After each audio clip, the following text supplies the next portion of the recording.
Bonjour à toutes et à tous et bienvenue dans votre rendez-vous avec l'actualité politique. Chaque semaine, nous décryptons ensemble les grands enjeux, les petites phrases, les décisions qui façonnent notre quotidien et les mouvements qui redressent le paysage politique. Dans un monde en perpétuelle mutation, il est plus que jamais essentiel de comprendre ce qui se joue dans les coulisses du pouvoir. Aujourd'hui, nous avons l'honneur de recevoir dans l'émission Océan Politique M. Ahmadou Gueye Ndiaye. Bonjour M. Ndiaye et merci d'avoir accepté notre invitation. Bonjour M. Diouf, ravi de vous recevoir et de discuter d'actualité avec vous. Dans le cadre de notre cher pays, le Sénégal, évidemment, j'en profite pour féliciter l'ensemble des téléspectateurs et téléspectatrices de la chaîne et merci à vous.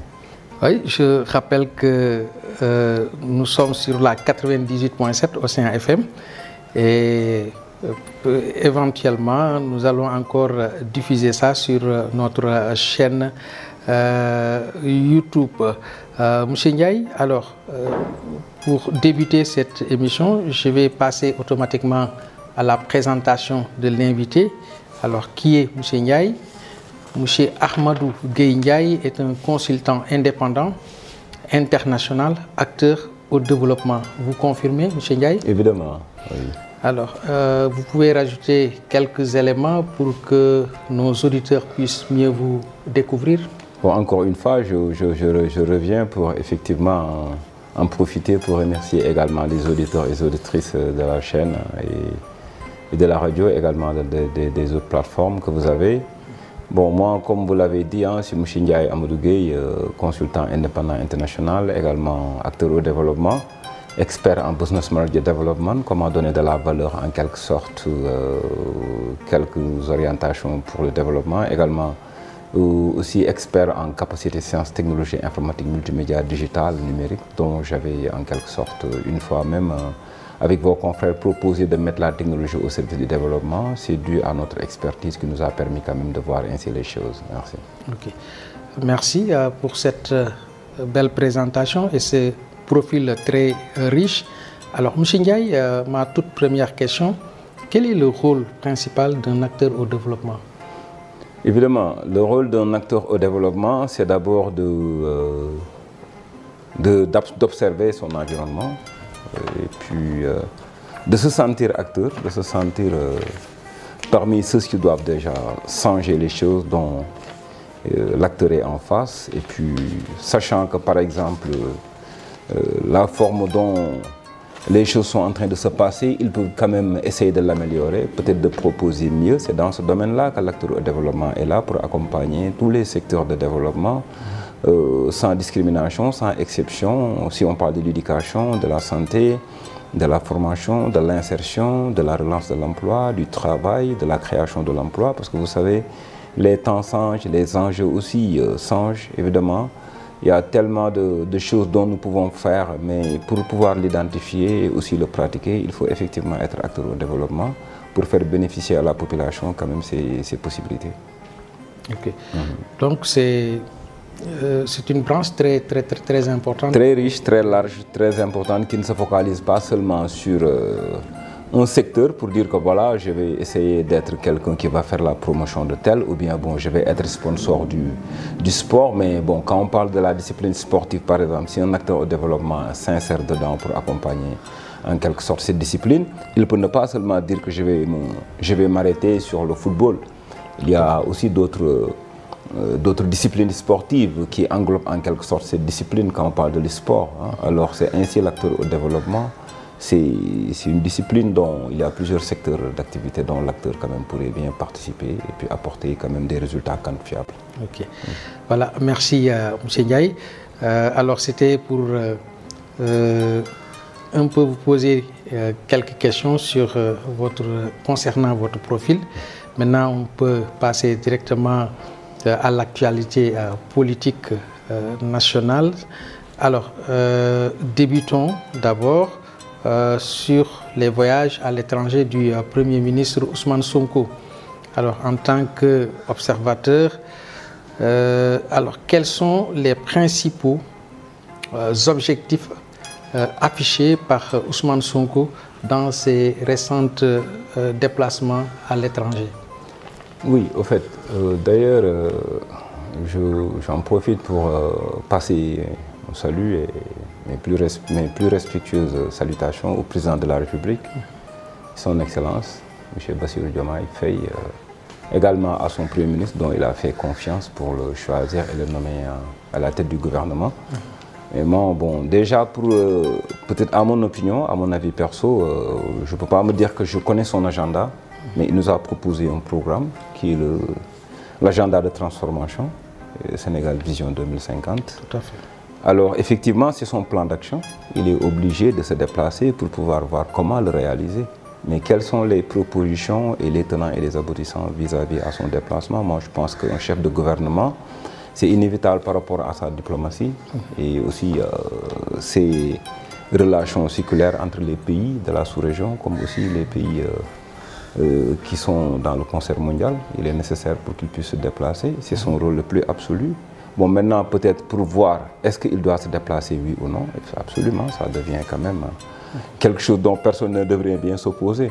Maintenant, pour les résultats attendus, vu ces déplacements, je pense qu'on est là, on va essayer de voir qu'est-ce qu'il va proposer. Davantage, il y a plusieurs propositions, évidemment.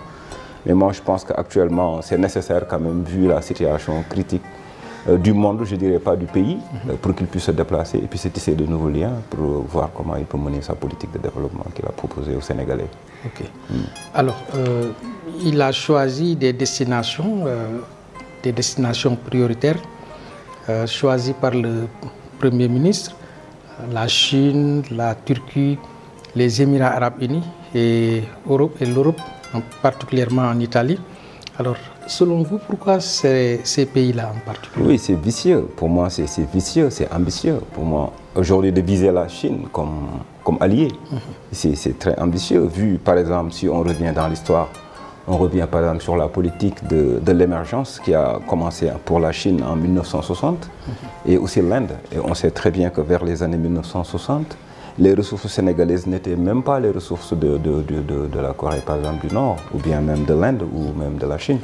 Mais vu la situation démographique, quand on parle d'une situation démographique, on ne parle pas de l'extension des terres, on parle de la reproduction humaine. C'est-à-dire si aujourd'hui des couples sont là, ils sont obligés de se faire de la reproduction. C'est dans ce cadre que la Chine même a abordé la politique de l'émergence depuis 1960 et l'Inde. Mais c'est un plan très ambitieux, mais un plan aussi avec des résultats attendus, bien avant même l'achèvement de ce plan. Alors c'est pour cela que la Chine en est arrivée là aujourd'hui, parce que vu son plan qu'il avait élaboré depuis 1960 et faire des sacrifices effectivement sur même des... disons, concernant en quelque sorte la valeur de leur monnaie, de la dévaluation concernant leur monnaie. Et puis vu aussi les engagements sur le plan de la reproduction humaine, ils ont pu quand même aller à avoir un enfant par couple, souvent même pas. Maintenant, ils sont dans une politique de 2 enfants par couple. Mais c'est avec ce plan que Chine avait mis en place et lui a permis de le réussir aujourd'hui, parce que de 1960 à nos jours, la Chine quand même devait préparer la génération d'aujourd'hui, en quelque sorte, quels seraient les résultats qui seront quand même en quelque sorte observés ou bien escomptés dans son plan d'émergence qu'il avait entamé depuis 1960. Aujourd'hui, nous avons vu ça. C'est un exemple concret pour moi, pour d'aller vers la Chine, qui est aujourd'hui un modèle de développement économique, une puissance militaire, une puissance économique, une puissance dans tous les domaines, dont nous avons besoin quand même de faire des échanges et puis de voir comment nous avons préparé aussi en quelque sorte un avenir ambitieux avec ces modèles de collaboration. Et en dehors du développement économique, est-ce qu'il n'y a pas des priorités géopolitiques également? Oui, bien sûr. Bon, moi, je pense que même le développement, ça fait partie des priorités géopolitiques, parce que vous savez, aujourd'hui, le Sénégal est à un niveau où nous savons très bien que nous avons des ressources, certes, mais nous manquons de plateaux pour les transformations. Alors, nous avons besoin quand même de voir les pays émergents, les pays en développement, comme la Chine et les autres pays que vous avez élaborés, et puis de comprendre qu'aujourd'hui, les données ont changé. Nous ne sommes plus dans l'époque de la domination, parce que vous savez, de la domination, on ne parle pas de domination de l'esclavage ou de la domination coloniale, mais on parle de la domination économique, parce que la Chine était en retard. Mais il a pu se rattraper pour quand même se positionner dans la course. Et puis aujourd'hui, nous sommes tous d'accord que certains des observateurs même se posent la question comment la Chine s'en est arrivée là, au moment où beaucoup l'avaient même oublié ou bien même l'avaient mis en côté dans des questions de politique, de diplomatie internationale. Alors maintenant, bon, c'est à nous aussi de voir. Moi, je trouve que le Sénégal a tous les avantages et puis bon, nous avons un gouvernement jeune, malgré l'expérience n'est pas assez réputée, mais ça ne change rien parce qu'on ne peut plus revenir en arrière pour se dire qu'on va aller vers 1990 ou 99, nous sommes en 2025 et c'est une très bonne chose aujourd'hui de voir que, au fait, nous avons eu la chance de traverser un moment où le monde actuellement est en phase de faire une transition quand même qui va changer tout. Vers le numérique, vous voulez dire? Bon, même si on parle peut-être d'une transition vers le numérique, mais une transition aussi, un nouveau système géopolitique est en train d'être posé actuellement au niveau international. Tout à fait. Oui, oui. Après la Chine, il est parti en Turquie et aux Émirats Arabes Unis. Alors, qu'est-ce que vous pensez de ces deux pays-là? Oui, c'est des pays frères, c'est des pays amis avec le Sénégal. D'abord, dans le cadre des relations séculaires, diplomatiques, des relations amicales entre les deux pays, parce que vous avez vu des Sénégalais qui gagnent leur vie en Turquie, comme vous avez vu des Turcs qui gagnent leur vie au Sénégal. Alors évidemment, les deux gouvernements doivent se parler pour renforcer les relations séculaires entre les deux parties. Mais aussi ne pas sous-estimer la Turquie parce que c'est un pays quand même fort, un pays quand même respectueux, un pays avec plein de palmarès, parce que celui qui ne connaît pas l'histoire des grandes guerres ne peut pas comprendre les conflits d'aujourd'hui.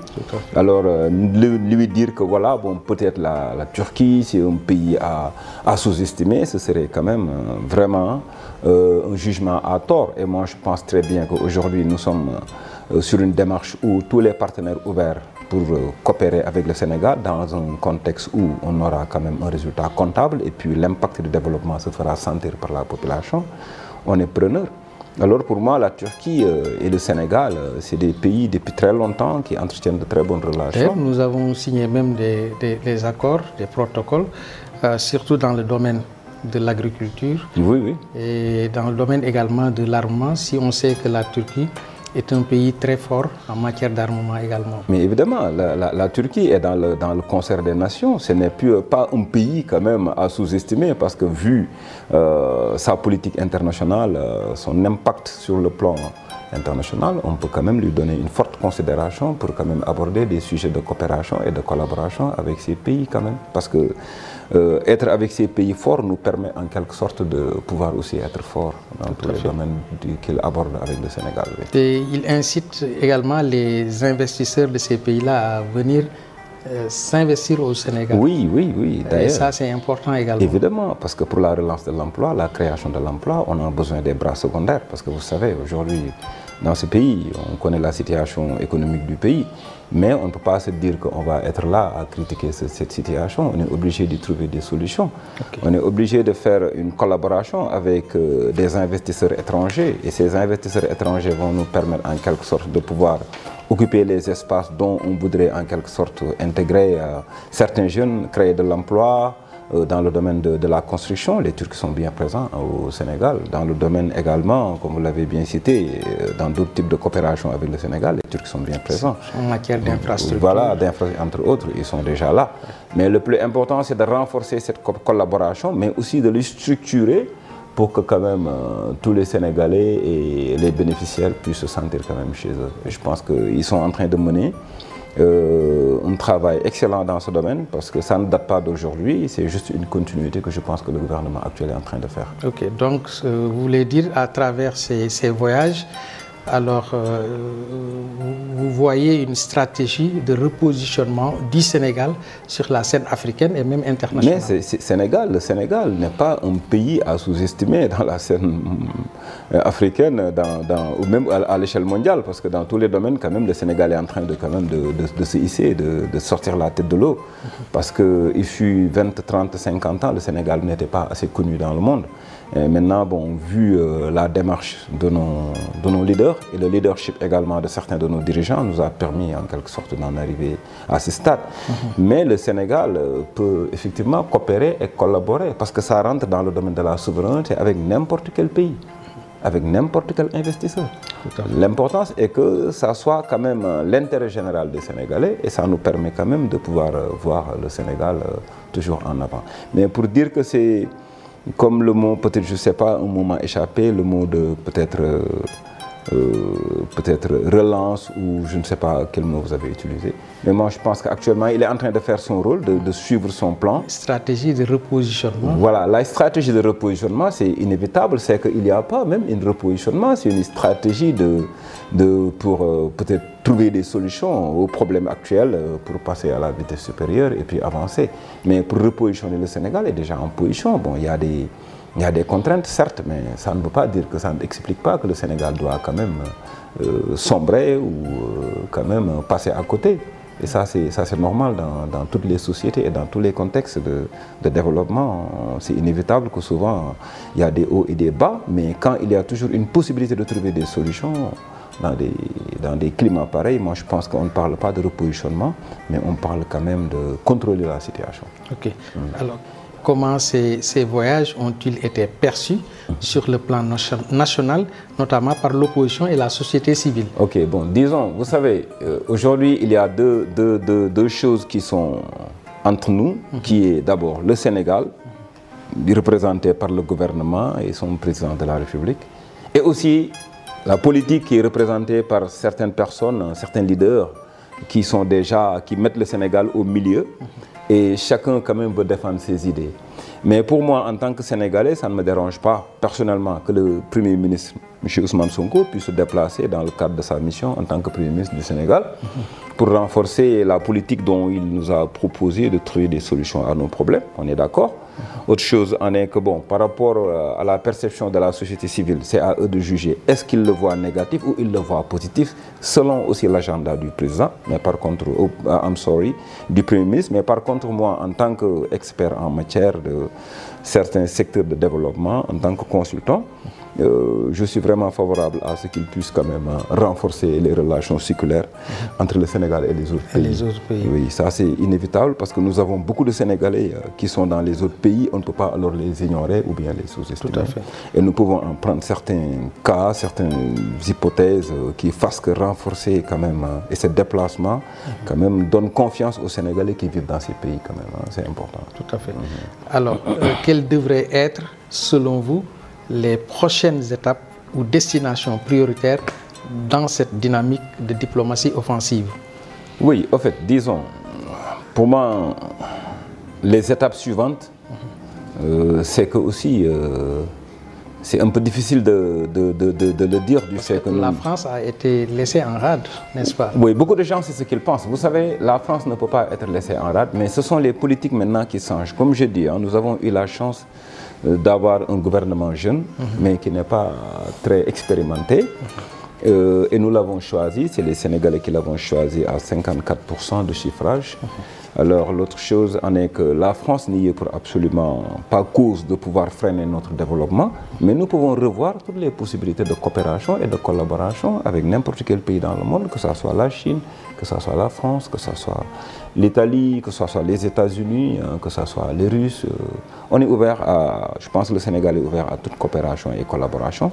Mais le leadership également du Premier ministre Ousmane Sonko ne veut pas dire qu'il met à côté la France, dont nous savons que l'histoire nous lie depuis très longtemps. On ne peut pas se séparer d'un coup. Et c'est le pays colonisateur. Bon, d'ailleurs, on peut dire que c'est un pays colonisateur, mais on ne va plus revenir, moi je ne veux plus revenir dans l'ère post-coloniale, parce que vous savez maintenant, bon, si on veut vraiment aller en avance, on doit aller vers la continuité. Nous ne sommes plus en 1960, on est en 2025.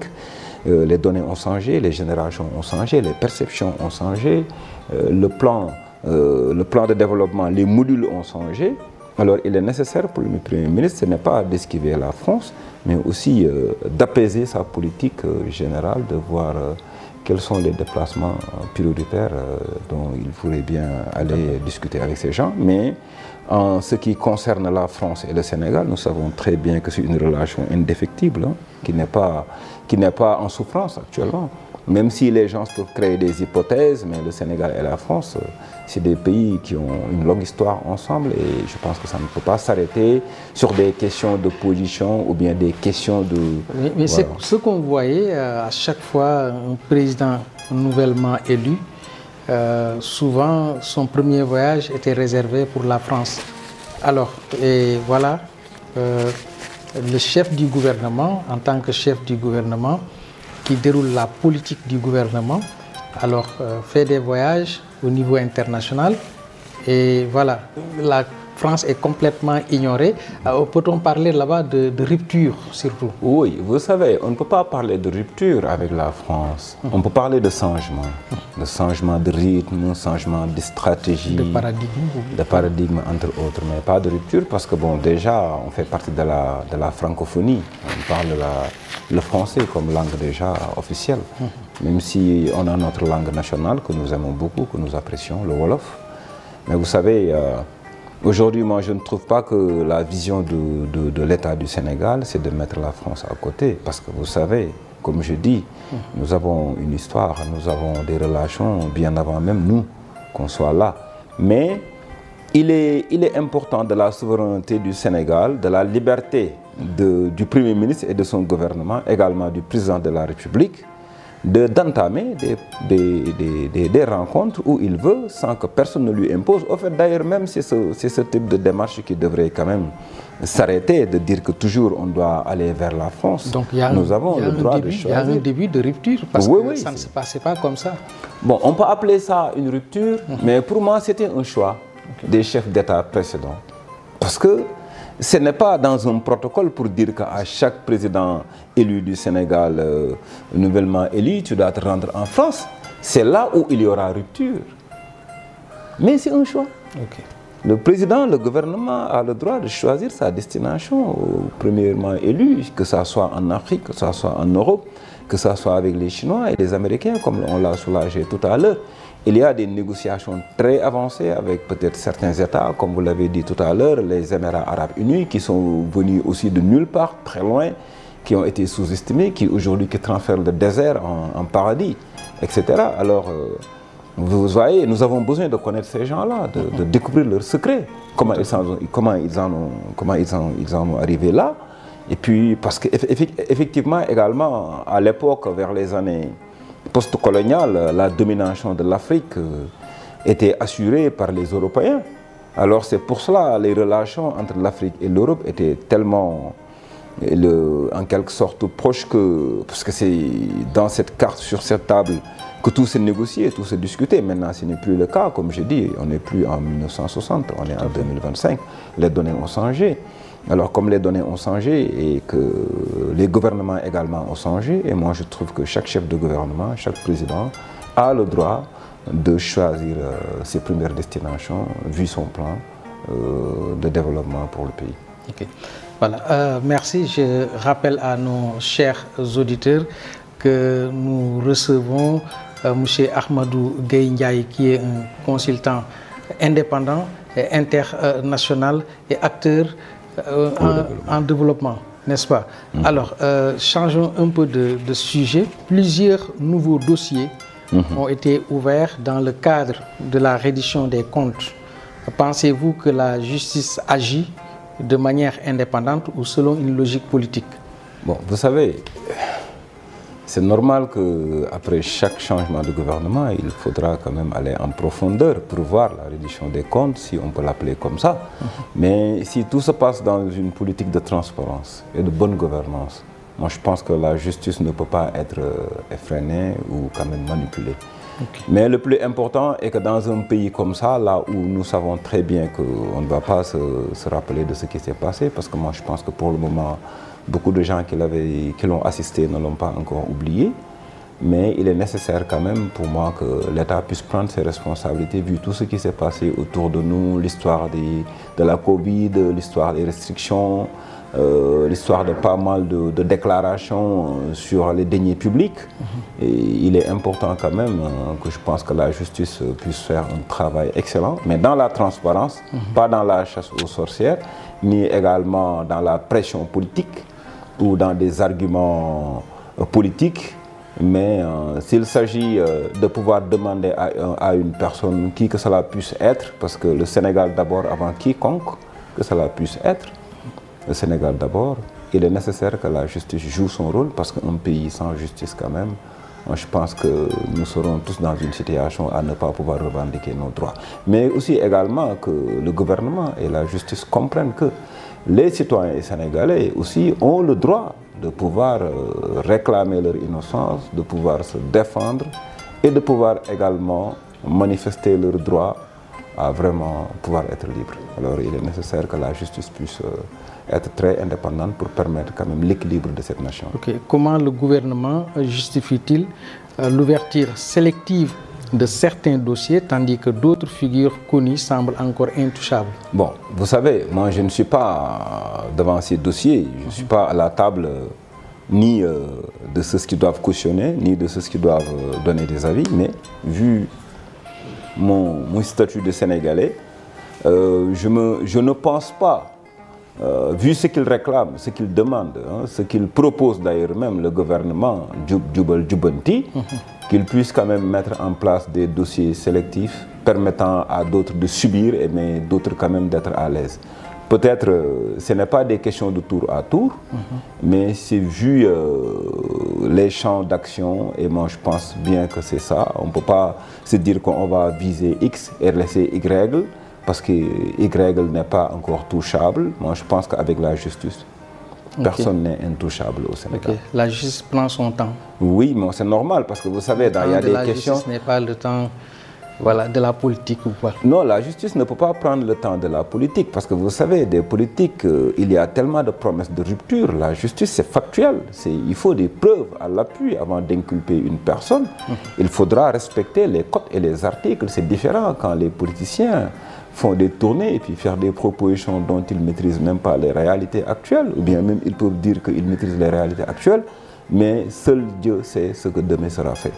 Mais le plus important pour moi aujourd'hui, c'est qu'on a besoin d'une justice indépendante, pas du tout manipulable ni manœuvrable, mais une justice qui se permet quand même de donner les Sénégalais la liberté, de leur donner le droit de pouvoir s'exprimer, de se défendre, mais également de pouvoir quand même poser leur espoir dans un pays quand même stable et serein. Ok. Dernière question sur cette partie de la reddition des comptes. La population attend des résultats concrets sur la lutte contre la corruption.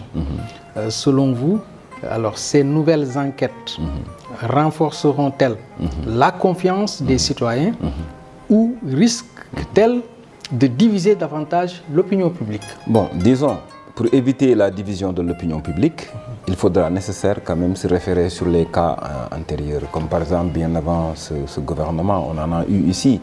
On ne va pas citer des noms, mais nous savons qu'il y a eu, c'est très populaire. Tout à fait. Au Sénégal, après l'élection du président, son Excellence M. Macky Sall, il y a eu quand même ces questions de reddition de comptes.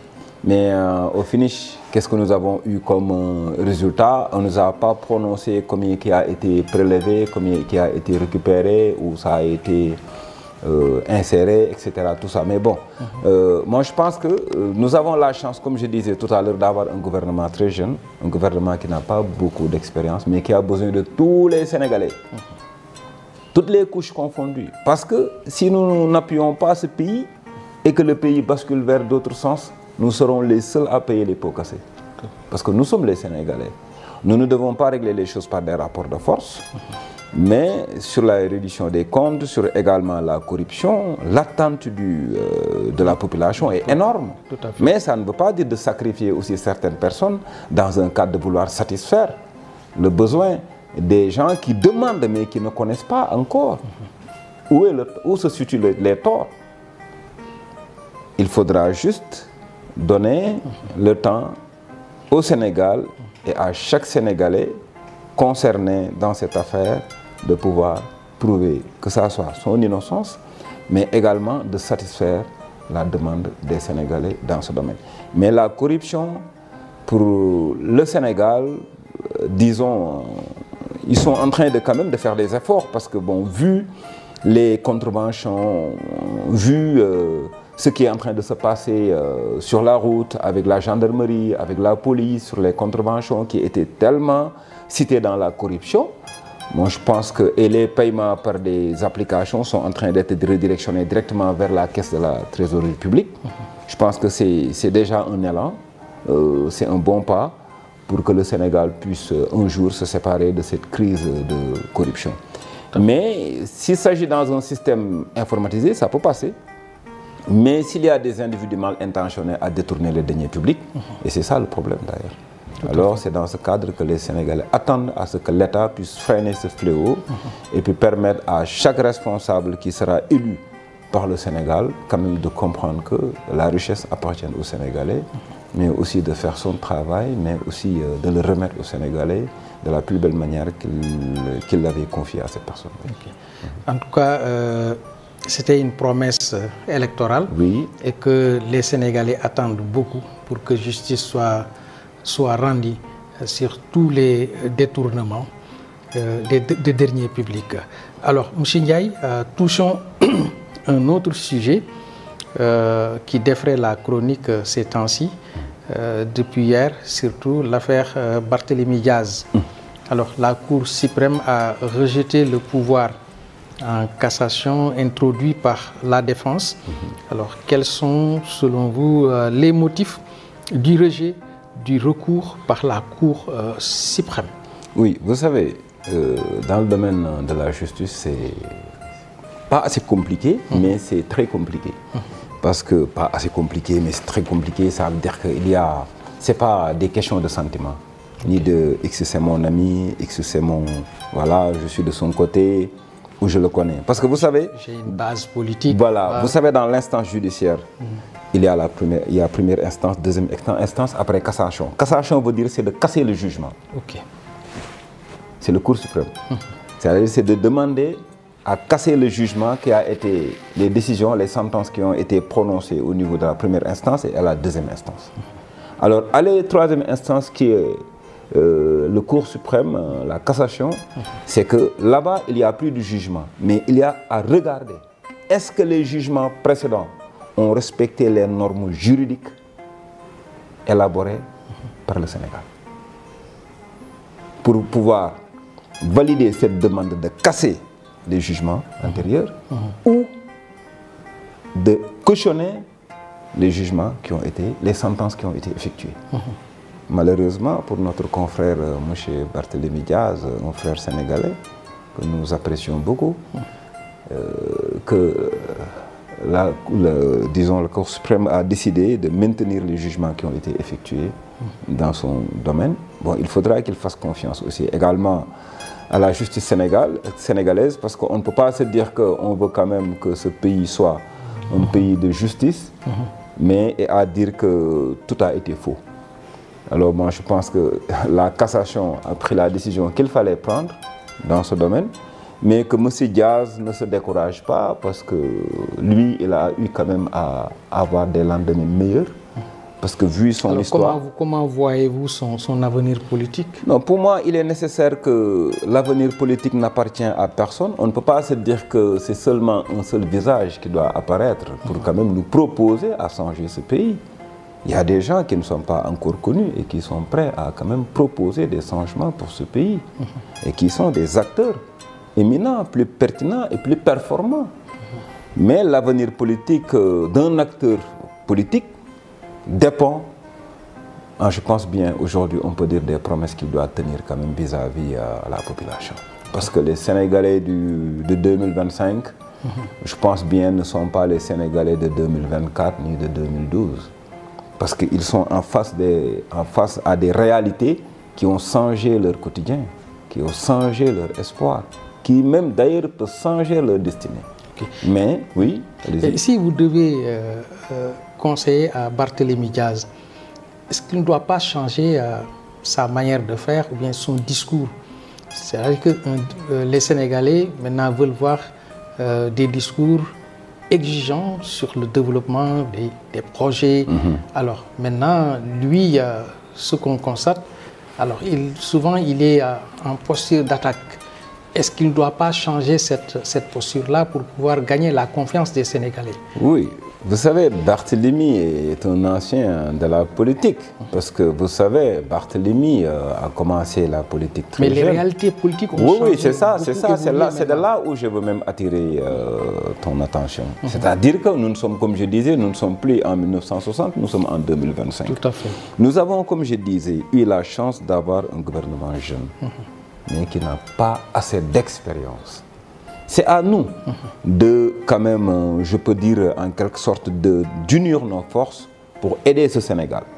Mais à mon cher, peut-être compatriote sénégalais, M. Diaz, je lui conseille de continuer sa mission, mais pas son combat. Parce que vous savez, un combat, on peut y laisser des plumes, comme on peut vraiment même y gagner ou y perdre. Mais une mission, c'est pour des buts bien déterminés, c'est pour un objectif, c'est pour aider, c'est pour aligner les idées, c'est pour apporter sa contribution au développement de notre pays.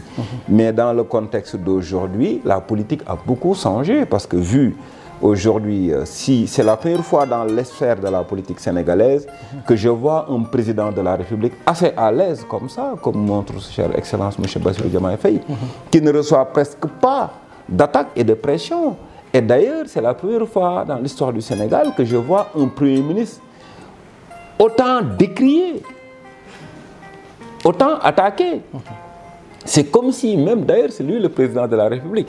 Mais d'ailleurs, ça change le jeu géopolitique. Et c'est important. Parce que si vous savez, dans les grandes diplomaties, que nous ne prenons pas comme modèle, mais que nous pouvons quand même valider certains plans positifs, comme vous allez en Europe, il y a le Premier ministre quand même qui a un pouvoir très étendu et puis qui est vraiment très attaqué par les gauches, droites, etc. Tout ça. Moi, je pense que ce sont ces genres de scénarios qui sont en train de se passer au Sénégal. C'est une nouvelle révolution politique que M. Sonko est venu avec M. Diomaye, d'ailleurs, à proposer aux Sénégalais. Pas proposer, mais d'ailleurs, ce qui est en train de se passer. Et que M. le président de la République est à l'aise parce que, vu les présidents précédents qui sont passés par là, ils ont reçu beaucoup d'attaques, beaucoup plus même que le président. D'ailleurs, même, on nous parle tellement du Premier ministre Ousmane Sonko que même souvent, on oublie même les responsabilités du président de la République. Tout à fait. Mais moi, je trouve que c'est une nouvelle stratégie, pas une stratégie, mais c'est l'ère politique actuelle qui est là et nous devons essayer de comprendre. Mais certains disent que, alors, nous avons maintenant un Premier ministre qui joue maintenant véritablement son rôle. Oui. On peut même aller beaucoup plus loin parce que vous savez, le président de la République... Parce que d'habitude, les premiers ministres qui étaient là, souvent, voilà, étaient limités parce que souvent, si vous êtes alors trop en vue, alors là, vous avez des problèmes souvent avec le président de la République parce qu'il pense que vous lorgnez son fauteuil présidentiel et autres là. Vous savez, un chef de gouvernement n'est pas un chef d'État. Okay. Le chef d'État, c'est le président de la République. Le chef du gouvernement, c'est le Premier ministre. Si vous avez le chef du gouvernement, il faut lui donner la souveraineté. Il ne faut pas lui lier les mains. Si un Premier ministre a les mains liées, il ne peut prendre aucune décision. C'est à travers les décisions et les actions qu'il mène que nous pouvons l'évaluer. Et moi, je trouve très bien que c'est une très bonne démarche d'ailleurs que le Premier ministre puisse avoir la possibilité de mener sa politique pour que tous les Sénégalais puissent comprendre qui il est et quel est son leadership, comment il pense, où veut-il mener le pays, sans impliquer directement les pouvoirs du président de la République. Et le président de la République doit rendre quand même à l'aise pour lui permettre quand même de prouver que c'est le bon choix qu'il nous fallait. Bon, on connaît l'histoire de le Premier ministre Ousmane Sonko et le président de la République Bassirou Diomaye Faye, bien avant même qu'il ne soit élu. On connaît leur histoire un peu au Sénégal. Alors moi, je pense qu'on ne doit pas trop s'attarder sur ça. Ce que nous devons voir, c'est comment nous pouvons quand même s'en sortir dans cette situation, qu'il y a des programmes, des plans qui sont présentés, proposés, mais est-ce que pouvons-nous en tirer de cette situation, oui ou non? Je pense que le pouvoir du Premier ministre ou bien le pouvoir du président de la République, on est obligé de les accompagner dans la bonne démarche du pays. Dans la bonne démarche du pays. Oui. Alors, M. Ndiaye, parlons maintenant de la question des inondations, parce qu'il nous reste peu de temps. Alors, pourquoi, après des décennies de plans, de budget et de promesses, le Sénégal peine-t-il toujours à résoudre durablement le problème des inondations? Oui, en fait, on peut dire que concernant les inondations au Sénégal, c'est un problème de longue date. On en parle chaque année. Pendant la saison des pluies, on parle tellement. C'est comme si on attend que ça arrive pour qu'on puisse vraiment tous en parler. Parce que vous savez, il y a le secteur privé, il y a le secteur public. On doit aussi également faire des réformes très profondes dans le domaine de l'urbanisation, dans le domaine de l'assainissement. On doit faire des réformes dans le domaine de l'évacuation des eaux usées, des canalisations. Il faut aussi des réformes dans le domaine comment dirais-je, de la municipalité, qui aujourd'hui dans le domaine de la mobilité urbaine, etc. Tout ça. Parce que tout ça cause des arrêts et cause aussi également des blocages pour le passage de l'eau. Mais si nous sommes dans un monde où maintenant, comme on l'avait dit bien avant même aujourd'hui, les scientifiques, rien ne se perd. Rien ne se jette, tout se transforme. Évidemment, nous ne sommes plus dans l'ère de laisser l'eau aller vers la mer. Là où on parvient à quand même prendre l'air, l'insérer dans des bouteilles, prendre le gaz, l'insérer dans des bouteilles, pétrole, etc., on peut prendre l'eau. Moi, je propose qu'on mette en place des centres d'épuration, des unités d'épuration, c'est-à-dire épurer l'eau, mettre en place un système. On parle de canalisation, mais il faut mettre en place un système d'évacuation des eaux. Évacuer ces eaux-là, bon, on nous parle des bassins de rétention. Évidemment, les bassins de rétention, c'est des nids de bactéries. Parce que là où l'eau est stockée, dis-toi qu'il y aura des bactéries qui vont quand même venir et ces nœuds vont reproduire les œufs et ces œufs vont aller vers la reproduction de beaucoup plus de bactéries qui vont quand même favoriser certaines pathologies et certaines maladies. Mais aujourd'hui, dans cette ère où nous sommes, il n'est plus quand même logique ou bien intelligent de perdre l'eau de pluie. Nous devons le récupérer et mettre en place des unités, des centres d'épuration, épurer l'eau, le rendre potable, épurer l'eau, extraire de l'énergie pour renforcer notre capacité énergétique qui favorise le développement, mais également épurer l'eau, extraire ce que l'on appelle des fertilisants pour notre agriculture. Et là, rien ne se perd, tout se transforme. Alors l'eau de la pluie n'est plus maintenant à dire que voilà, on va le laisser aller vers la mer. Nous devons mettre en place un méga projet. On ne doit pas avoir peur de ce qui se passe dans le monde. On doit le changer. Le changer avec des initiatives quand même de long terme, des initiatives quand même nous permettant en quelque sorte de pouvoir, des initiatives dans la durabilité, comme les ODD, les organisations de développement durable, comme les ODD 2, les ODD 8, les ODD 5. Bon, on a pas mal de pratiques avec la coopération internationale. Mais moi, je trouve que dans le domaine des inondations, ça ne devrait pas être assez compliqué comme ça se passe au Sénégal, parce qu'on a besoin d'eau, et l'eau est là.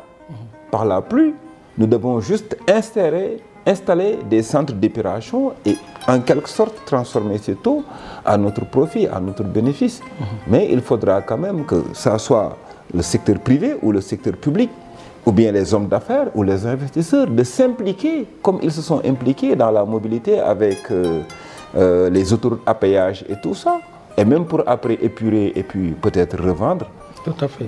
Mais le plus important, ce n'est plus à vraiment perdre cette eau qui fasse que nous sommes dans un monde où on parle de réchauffement climatique et tu parviens à avoir de l'eau comme ça, de la pluie abondante, il faudra quand même voir comment utiliser cette eau dont nous avons eu la chance de recevoir par la pluie. Okay. Alors là, quelle part de responsabilité incombe aux collectivités locales dans la prévention des inondations, notamment en matière d'urbanisation anarchique et de gestion des eaux pluviales?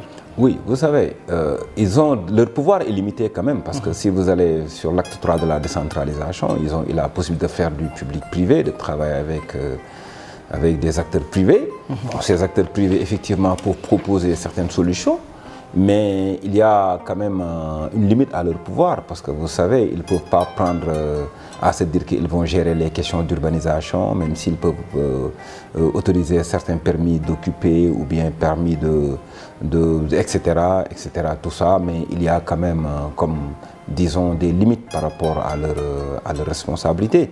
Il est nécessaire que l'État en personne, au fait, puisse aider les collectivités dans une nouvelle réforme permettant la gestion de la mobilité urbaine, déjà qui est occupée et qui est taxée d'ailleurs par la collectivité locale, et aussi l'occupation anarchique de certains espaces qui peuvent aussi être des freins pour l'eau, mais aussi de travailler sur des CRD, des CLD, des comités locaux de développement avant la saison des pluies, de discuter sur les modèles de curage, d'évacuation, de déboussage, etc., d'entretien, disons, de prévention de certaines maladies. Et dans l'ensemble de ces communes, ils peuvent créer des commissions en charge de la saison des pluies. Ça ne veut pas dire en charge de la saison des pluies, mais également de conseiller même, disons, les producteurs agricoles, les éleveurs, comme les commissions domaniales qu'ils ont créées dans les communes. Il y a des commissions domaniales, mais il faut avoir des commissions en charge des inondations, des commissions en charge de certaines questions. Il faudra quand même une réforme très profonde, je pense, que dans la municipalité, permettant les populations du rural de pouvoir quand même bénéficier de leur espace, mais également d'être à l'aise dans leur coin. Mais si on trouve les questions d'urbanisme et les questions aussi de mobilité, il est nécessaire que l'État puisse revoir la chose en profondeur, parce que si on prend trop de risques à pouvoir étouffer, renforcer la capitale sénégalaise, certains coins, certains quartiers, disons, j'ai entendu ces derniers temps des populations, des riverains qui alertaient certaines municipalités concernant les dépôts de gaz dans des zones domestiques. Effectivement, ça, c'est des dangers. C'est comme aussi boucher ou en quelque sorte occuper l'espace là où l'eau ou la population devait quand même utiliser, permettant de pouvoir se démarquer de certaines situations périlleuses. Mais si on est dans un pays où la réforme municipale n'est pas bien établie, le protocole n'est pas bien rédigé et puis n'est pas évolutif, ça risque quand même de nous camper sur une situation. Pour s'en tirer, ce serait très difficile. Il nous faut quand même une réforme très profonde dans la municipalité au Sénégal. Okay. Alors, merci à M. Ahmadou Gueye Ndiaye, que je rappelle à nos chers auditeurs encore que nous recevons M. Ahmadou Gueye Ndiaye, qui est consultant indépendant et international, mais également un acteur en développement, n'est-ce pas? Alors, les nouvelles nominations récentes pour le ministère de l'Intérieur et de la Justice dans le gouvernement de Sonko, bien Sonko 2. Alors, les nouveaux ministres de l'Intérieur, ou bien les nouveaux ministres de l'Intérieur, Mohamedou Bamba Cissé, et de la Justice, Yassine Fall, viennent tous deux du monde juridique. Alors, que pensez-vous de ce choix? Est-ce un gage de rigueur institutionnelle ou un signal politique? Bon, moi je pense que peut-être, je ne vais pas l'appeler signal politique, parce que vous savez, ils ont vécu l'histoire et il faut éviter que l'histoire se répète, parce que la force appartient au peuple, à la nation. Quand même, qui veut imposer la loi ou la dictature fera face aux Sénégalais. Mais si le Premier ministre fait confiance à ses collaborateurs, c'est à lui de faire le choix, ce n'est pas à nous. Si c'était par exemple un choix par vote, d'autres vont voter pour oui, d'autres vont voter non. Mais il a un cahier de charge, il a une mission, il a une feuille de route. Et puis, il a une mission qui lui a été assignée par le président de la République. C'est inévitable aussi qu'il voit ses hommes de confiance, parce que je me vois en quelque sorte à sa place, même si nous n'avons pas les mêmes responsabilités, parce que j'ai des responsabilités dont je suis président dans certaines choses et je prends mes hommes de confiance, je leur mets à mes côtés pour pouvoir exécuter mon plan, pour pouvoir atteindre mes objectifs. Alors ces collaborateurs, ce sont des collaborateurs de son choix, dont il se pense qu'il peut s'en procurer pour rendre quand même productif sa politique de développement pour le Sénégal. Mais pour quand même voir un contexte politique ou bien des gages ou bien venir vraiment amener un bras de fer avec les Sénégalais ou bien régler les choses par des rapports de force à prendre ou à laisser, moi je ne vois pas d'ailleurs ce gouvernement ou bien peut-être le Premier ministre ou bien même le président dans cette logique. C'est vrai que c'est très difficile ces moments. C'est très difficile.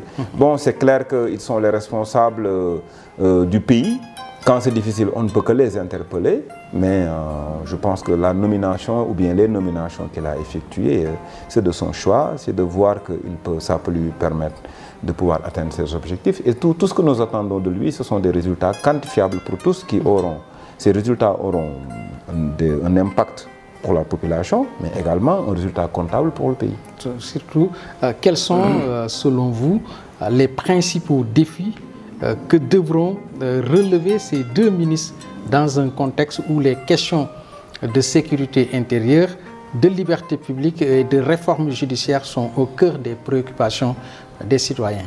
Oui, ça c'est clair, surtout la réforme judiciaire. Moi je pense qu'il faudra voir sur les questions de lenteur, mais aussi sur les questions de certaines conditions, de certaines personnes qui sont interpellées par la justice, pour ne pas quand même trop prendre du temps à vider certains dossiers, mais aussi également de ne pas en abuser pour quand même dépasser les limites du pouvoir, pour utiliser l'abus. Alors, moi je pense que l'attente des Sénégalais, c'est une justice équitable, quand même stable, mais également sereine et puis véridique. Bon, l'autre est que ce qui se passe aujourd'hui dans la justice est qu'il a nommé deux personnes qui s'y connaissent d'ailleurs, M. Maître Bamba Cissé, mais également aussi Mme Yacine Fall. Tout ce que nous attendons d'eux, c'est de respecter la Constitution selon la Constitution et de mener leur politique ou bien leur mission ou leur action selon les recommandations de la Constitution. Et je pense que la Constitution quand même nous a été garanti notre liberté, garanti aux Sénégalais en quelque sorte leur amour pour ce pays aussi, parce que vous savez, c'est à partir de la Constitution qu'on peut demander recours pour quand même pouvoir se permettre à ce que nos leaders ne puissent pas utiliser leur pouvoir comme abus. Alors si cette Constitution normalise les institutions, je pense très bien que là, on peut vraiment être sûr que les actions qui seront menées par les nouveaux élus ou bien les nominés seront des actions quand même très prudentes, mais aussi des actions très claires qui permettront aux Sénégalais de pouvoir faire un discernement sur la justice. Okay. Alors, M. Ndiaye, nous abordons le dernier point de cette émission. Nous avons commencé par le développement. Nous terminons également par une question qui touche le développement. Alors, 18 mois déjà au pouvoir, le Sénégal va toujours mal ou bien on est en train de se mettre sur les rails du développement? Oui, vous savez, c'est un peu difficile. On ne peut pas se dire que le Sénégal est actuellement, parce que le Premier ministre l'a annoncé, il a invité d'ailleurs les Sénégalais de la diaspora à le rejoindre dans sa politique de collecte de fonds pour certains projets de son plan. Mais le Sénégal va bien ou le Sénégal va mal, moi je pense que ce n'est pas les autres qui doivent cautionner ça, mais c'est nous. Mais le Sénégal, en quelque sorte, est dans une situation de zone de turbulence depuis très longtemps, ça ne date pas d'aujourd'hui. Ça ne date pas d'aujourd'hui. Le Sénégal est dans l'équilibre de vouloir être un pays sur la voie de développement. Et actuellement, c'est vrai qu'il y a eu pas mal de zones d'ombre, pas mal de zones qui actuellement souffrent, comme la relance de l'emploi, le secteur de l'emploi, le secteur, il y a tellement de secteurs qui sont actuellement en souffrance. Mais vu les réformes qui sont en train d'être menées, vu aussi les négociations qui sont en train d'être déroulées, pas des négociations politiques, mais des négociations avec les investisseurs à travers le monde, on peut croire que ça ne peut pas tout d'un coup venir tout de suite, mais peut-être dans quelques temps, on peut quand même reprendre le sourire. Mais ça ne va pas être facile parce que le développement, le Sénégal est lié au développement international, qui est déjà dans le domaine de l'agriculture, vous savez là où nous sommes positionnés. On fait qu'importer et que vous savez déjà, importer va quand même augmenter l'inflation sur les prix et les coûts de consommation, etc. Alors le Sénégal n'est pas encore souverain dans ce domaine. Également, si vous allez dans le domaine de la coopération maritime, vous avez vu qu'avec l'Union européenne, tout ce qui s'est passé, parce que c'était quand même des secteurs de l'emploi.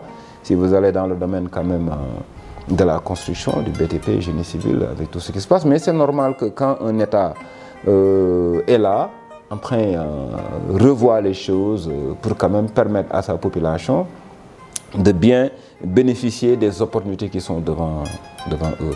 Mais disons que les opportunités qui sont là pour la population, ce ne sont pas des opportunités à ramasser, c'est le travail. C'est le travail. Et ce travail, il faudra quand même les créateurs d'emplois qui viennent. Mais il faudra que le gouvernement mène une politique très stable, permettant quand même que ce qui est en train d'être fait soit dans la continuité ou bien soit bien fait de manière à ce que les Sénégalais puissent bénéficier du rendement de ce qui est en train d'être fait.